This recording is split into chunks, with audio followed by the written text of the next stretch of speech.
গত এপিসোডে আমরা বুটস্ট্র্যাপের অ্যালার্টস এবং ব্যাজ যে কম্পোনেন্টসগুলো আছে এগুলো দেখছিলাম। তো আজকের এপিসোডে আমরা পরের যে ব্রেড ক্রাম বাটনস গ্রুপ এগুলো একটু দেখার চেষ্টা করব। তো ব্রেড ক্রামস আসলে কি? ব্রেড ক্রামস হচ্ছে আপনার বিভিন্ন এগুলো আমাদের ইনার পেজে ম্যাক্সিমাম টাইমে কাজে লাগবে। আমি যদি আপনাদের একটা এক্সাম্পল দেখাই, যে কোনো একটা ওয়েবসাইট, সাপোজ এই ওয়েবসাইটটাতে যদি আমরা আসি, তাহলে এই ওয়েবসাইটটাতে এটা একটা লাইভ ওয়েবসাইট, এটা একটা তো ওয়ার্কিং ওয়েবসাইট আর কি, লাইভ। এখানে অনেক প্রোডাক্টস আছে। তো আমি যদি কোনো একটা ইনার পেজে যাই, সাপোজ ক্যাটাগরি বুটিক্স, তাহলে দেখতে পাবেন যে এই জায়গায় আসলে যেটা দেওয়া আছে এটাই আসলে ব্রেড ক্রাম, অর্থাৎ পেজের স্ট্রাকচার যেটা আছে, আসলে আপনি আসলে কোন পেজে আসেন এটা বোঝানোর জন্য আসলে ব্রেড ক্রাম এই জিনিসটা থাকে আগে নর্মালি। তো এখন ধরেন এটা যদি আমরা ল্যাঙ্গুয়েজটা চেঞ্জ করে নিই তাহলে বুঝতে পারবো। দেখেন, তো এইখানে আমরা আসি হচ্ছে রিভিউস পেজে। তো আমরা যদি ধরেন কন্ট্যাক্ট পেজে যাই, তো সেক্ষেত্রে এখানে দেখেন কন্ট্যাক্ট আস পেজে আসি আমরা, ঠিক আছে। তো এই যে এই ধরনের যে স্ট্রাকচার, এটাকেই বলা হয় হলো ব্রেড ক্রাম। তো আমরা যদি ধরেন কোনো একটা প্রফেশনাল, আরও দু একটা প্রফেশনাল HTML ওয়েবসাইটসে যাই, তাহলে আমরা ব্রেড ক্রামটা পাবো। তো বিভিন্ন ওয়েবসাইটেই আসলে থাকে, ম্যাক্সিমাম ওয়েবসাইটে ইনার পেজগুলোতে ম্যাক্সিমাম টাইমে আপনারা এই ব্রেড ক্রামটা পাবেন। তো একদম এক্স্যাক্টলি এই ধরনের যে ডিজাইন যে মিলবে বিষয়টা এরকম না। এই যে দেখেন এখানে আমাদের যে ব্রেড ক্রামটা আছে সেটা হচ্ছে যে হোম এবং অ্যাবাউট আছে। আপনি আসলে কোন জায়গায় আছেন অ্যাকচুয়ালি, আপনি অ্যাবাউট পেজে আছেন, এবং আপনি অন্য যদি কোনো পেজে যান সেক্ষেত্রে আপনি সেই পেজের ব্রেড ক্রামটা দেখতে পাবেন, হোম এবং প্রজেক্ট পেজ। তো এইটা হচ্ছে ব্রেড ক্রাম। তো এখন এই ব্রেড ক্রামটা আপনি এইভাবে তৈরি করতে পারেন। এখন আমরা যদি সরাসরি এই মার্কআপটা নিয়ে বসাই, তাহলে আমাদের এটা এইরকম ডিজাইন হয়ে যাবে।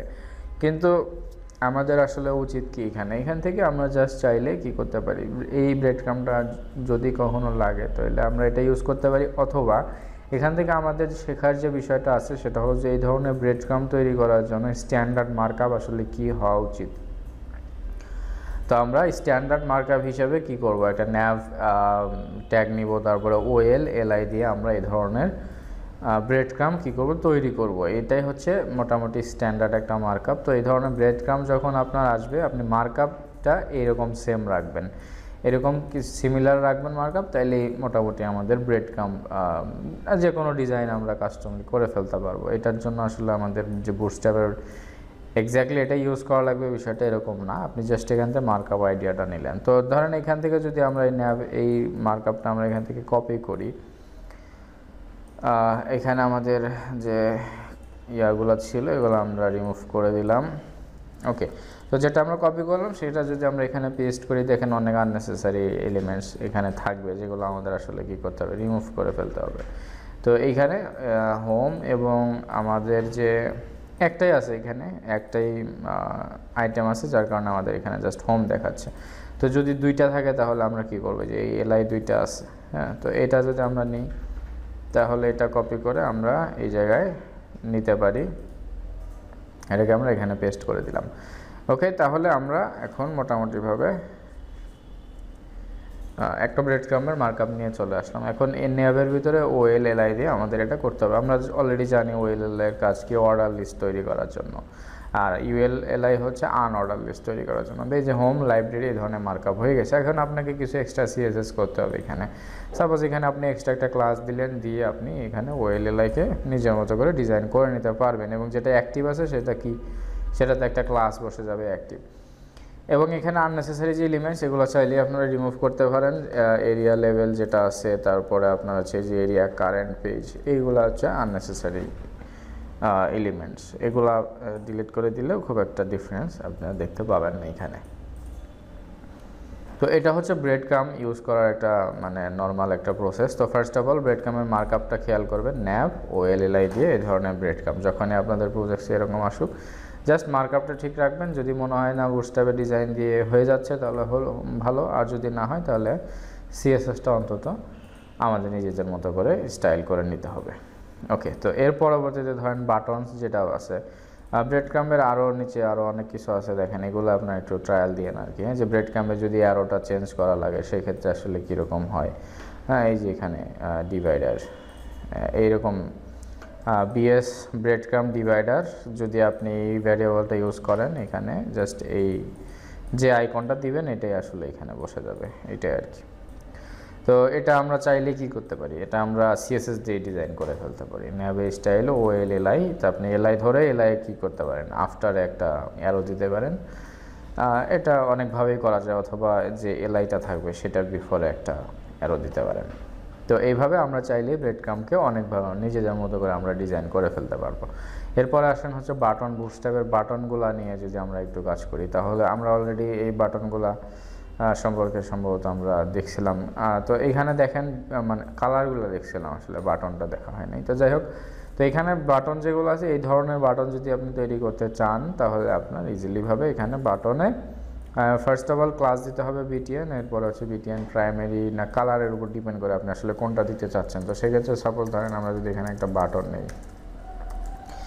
ওকে, বাটন নিয়ে ক্লাস দিলেন হচ্ছে বিটিএন, তার মানে বিটিএন এইখানে আপনার বেসিক কিছু ক্লাস চলে আসবে, সাপোজ প্রাইমারি বাটন। এখানে আমরা এটা জাস্ট টেক্সট দিলাম এবং এখানে দেখতে পাচ্ছেন যে একটা বাটন চলে আসছে, এই যে প্রাইমারি। এখানে কিছুই নেই, জাস্ট হচ্ছে আপনার ক্লিক করলে আউটলাইন চলে আসবে এবং এই যে এরকম বাটনের মতো একটা শেপ হয়ে আছে। এখন এটাকে যদি আপনি বিটিএনে আসলে কী কী স্টাইল দেওয়া আছে আপনি যদি একটু দেখতে চান তাহলে ইন্সপেক্ট করে দেখতে পারেন যে বিটিএনে কী কী স্টাইল দেওয়া আছে। একটা কালার ডিফাইন করা আছে,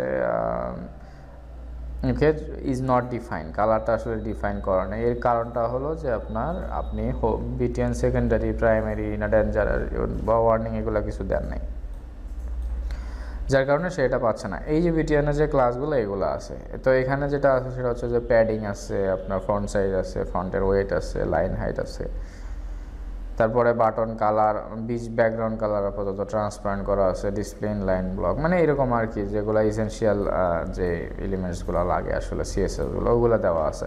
তো এখন আপনি এটার সাথে কি চাচ্ছেন, বিটিএন সেকেন্ডারি চাচ্ছেন নাকি বিটিএন প্রাইমারি চাচ্ছেন না কোনটা চাচ্ছেন সেটা আপনি এখানে ডিক্লেয়ার করবেন। এটা বেসিক্যালি কালার ডিফাইন করতেছে। তো এটা যদি আমরা সেকেন্ডারি দিই তাহলে এটা সেকেন্ডারি হয়ে যাচ্ছে। এবং এরপরে আপনি দেখেন বাটনের অনেকগুলো প্রপার্টি আছে, button success, danger, warning, info, light, dark, এই ধরনের অনেক বাটন আপনি এখানে পেয়ে যাবেন। এবং এই জায়গায় ইনপুট টাইপ বাটনে আপনি সাবমিটও দিতে পারবেন। এই বাটনের ক্লাসগুলো অ্যাঙ্কর ট্যাগেও কাজ করবে, সেটাই বলা হয়েছে এখানে। তো বিটিএন প্রাইমারি আপনি চাইলেই কি করবেন, বাটন ট্যাগেই যে নিতে হবে বিষয়টা এরকম না, আপনি চাইলে এটাকে অ্যাঙ্কর ট্যাগেও নিতে পারেন। এবং অ্যাঙ্কর ট্যাগে নিলে আমাদের ম্যাক্সিমাম টাইমে অ্যাঙ্কর ট্যাগেই লাগবে, কারণ অ্যাঙ্কর ট্যাগে দিয়ে আমরা অন্য কোনো জায়গায় লিঙ্ক আপ করায় ফেলতে পারবো। এই যে এরকম ডিজাইন সেমই থাকবে। এবং আউটলাইন বারও আমরা তৈরি করতে পারবেন এইভাবে, যদি আপনার ধরেন আউটলাইন লাগে আর কি। এটা হচ্ছে ফিল মানে ভরাট হয়ে থাকা, এরকম একটা ফিল বাটন। এবং আউটলাইন হচ্ছে ভরাট না, জাস্ট চারপাশে আমাদের একটা বর্ডার আছে আর কি। তো এটা করার জন্য জাস্ট আমাদের কী করতে, BTN outline primary, BTN outline secondary, BTN outline warning, danger, এই জিনিসগুলো আমাদের এখান থেকে একটু স্টাডি করে নিতে হবে। এটা আসলে জাস্ট এখানে আসলে প্র্যাকটিসের কিছু নেই, আপনি জাস্ট এক নজর চোখ বুলাইলেই হবে যে আসলে কী লিখলে কী হচ্ছে, এরকম আর কি ব্যাপারটা। তো এরপরে আপনি সাইজ ডিফাইন করতে পারবেন বাটনের, আসলে বাটনটা বড় হবে না ছোট হবে। দেখেন বিটিএন এলজি দিলে বড় হয়ে যায়, বিটিএন তারপরে এসএম দিলে ছোট হয়ে যায়, এবং এই হচ্ছে ব্যাপার। মানে আপনি চাইলে কি করতে পারতেছেন, তিনটা বাটন ডিফাইন করতে পারতেছেন, অর্থাৎ হচ্ছে তিনটা সাইজ ডিফাইন করতে পারতেছেন। একটা হচ্ছে বিটিএন এলজি মানে লার্জ, তো বিটিএন এলজি দিলে আপনার এটা বাটনটা বড় হয়ে গেল আর কি, এই যে হালকা একটু বড় হয়ে গেছে। তো এখন আমরা চাইলে এটাকে বিটিএন নর্মাল মানে মিডিয়াম যেটা, সেটা তো আসলে এলজিএমডি কিছুই দেওয়া লাগে না, জাস্ট এসএম যদি দেন তাহলে বাটনটা অনেক ছোট হয়ে গেল। তো এইভাবে আমরা কি করতে পারি, বাটনের সাইজ ডিফাইন করতে পারি ঠিক এই জায়গাগুলো থেকে। তো একইভাবে আমরা এখান থেকে দেখে নিব আসলে বাটন যদি ফুল উইথ চাই সেক্ষেত্রে কী লেখা লাগবে। মানে এখানে বেসিক্যালি আপনার জাস্ট একটু চোখ বুলাইতে হবে, তাইলেই আদারওয়াইজ এখানে আহামরি অত কঠিন কিছু নাই, জাস্ট পুরাটাই হলো দেখার ব্যাপার। এবং কি ক্লাস লিখলে কি হয় এই জিনিসটা আপনাদের একটু খেয়াল রাখতে হবে, এই হচ্ছে ব্যাপার, একটু বেসিক একটা গাইডলাইন আর কি।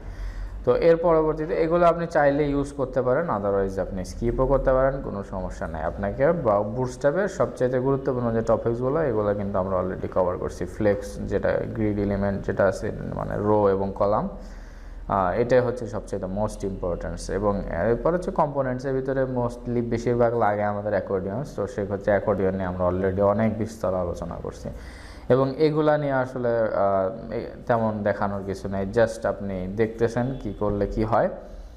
ব্রেড ক্রাম, বাটনস গ্রুপও সেম, এবং এরপরে হচ্ছে আপনার কার্ডও সেম। মানে বাটন গ্রুপ মানে হচ্ছে আপনার একটা 3-4টা বাটন একসাথে রাখবেন এই যেরকম। হ্যাঁ, তো এরকম বাটন গ্রুপ কীভাবে আপনি তৈরি করতে পারেন এই জিনিসটা এখান থেকে দেখতে পারেন। এগুলো খুব বেশি আমাদের যে লাগবে বিষয়টা এরকম না, আমাদের এগুলো খুব কমই ইউজ করা লাগবে, তবে আপনি যদি জানা থাকে আপনি ইউজ করতে পারবেন। এই যে এরকম হয় বেসিক্যালি প্যাজিনেশন তৈরি করার জন্য, অর্থাৎ ধরেন বিভিন্ন ব্লগ পেজে যে আপনি যে প্যাজিনেশন তৈরি করতে চান সেই ক্ষেত্রে আপনি এখানে আসতে পারেন। এবং এইখানে অলরেডি আমাদের এই যে প্যাজিনেশনের জন্য কিন্তু দেওয়া আছে। তো যখন আমরা প্যাজিনেশন দেখব তখন আমরা ওই জিনিসটা দেখব আসলে। এর পরবর্তীতে আপনি হচ্ছে দেখবেন কার্ডস। তো এই কার্ডসেও মানে সেম এরকম একটা কার্ড যদি আপনি তৈরি করতে চান এখানে একটা ইমেজ দিয়ে, তো সেক্ষেত্রে কীভাবে করবেন, এটা হচ্ছে স্ট্যান্ডার্ড একটা মার্কআপ দেওয়া আছে। তো আপনাদের যেটা করা লাগবে সেটা হচ্ছে যে মার্কআপটা কপি করবেন, কপি করে জাস্ট এখানে ইমেজের এসআরসিতে ইমেজ বসাবেন এবং আননেসেসারি ক্লাসগুলা রিমুভ করে দিবেন। দেখবেন আসলে এক্স্যাক্টলি আপনি এটা করতে পারতেছেন কি না, এই হলো ব্যাপার। মানে এখানে বেসিক্যালি এখান থেকে দেখার উদ্দেশ্যটা হলো এরকম যে এই যে এই ধরনের কার্ড যদি আপনি বানাইতে চান তো সেক্ষেত্রে আপনার স্ট্যান্ডার্ড মার্কআপটা কেমন হওয়া উচিত, এবং এটা কিন্তু আমরা অলরেডি বিস্তারিতভাবে দেখে আসছি যে এরকম কার্ড বা মার্কআপ স্ট্যান্ডার্ড মার্কআপ কেমন হওয়া উচিত, কারণ আমরা অলরেডি কিন্তু 2টা প্রজেক্টস কমপ্লিট করছি স্ট্যান্ডার্ড ওয়েতে, ফুডিস্ট এবং নাইকি।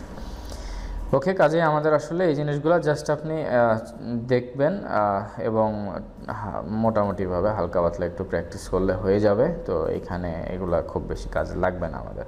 তো এর পরবর্তীতে যেটা আমরা দেখব সেটা হচ্ছে ক্যারোজল, এবং এই ক্যারোজলটা নিয়ে আমরা একটু বেশি আলোচনা করব, কারণ এই ক্যারোজলটা খুব গুরুত্বপূর্ণ এবং কম্পোনেন্টসের ভিতরে যে আইটেমগুলো একটু গুরুত্বপূর্ণ আমরা সেগুলো নিয়ে একটু বেশি আলোচনা করতেছি, যেরকম অ্যাকর্ডিয়ন এবং ক্যারোজল, এবং আমরা এই ক্যারোজল নিয়ে একটু বিস্তারিত আলোচনা করব, এবং এই ক্যারোজলটা ইউজ করে আমরা একটা কাস্টম ক্যারোজল তৈরি করে ফেলতে পারবো। তৈরি করে আমরা দেখবো আসলে একদম এক্স্যাক্টলি ধরেন এই ক্যারোজলটা নিয়ে আমাদের ডিজাইনের সাথে ম্যাচ করা একটা ইউনিক ক্যারোজল কীভাবে তৈরি করা যায়। তো নেক্সট এপিসোডে আমরা ক্যারোজল শেখাটা শুরু করবো যে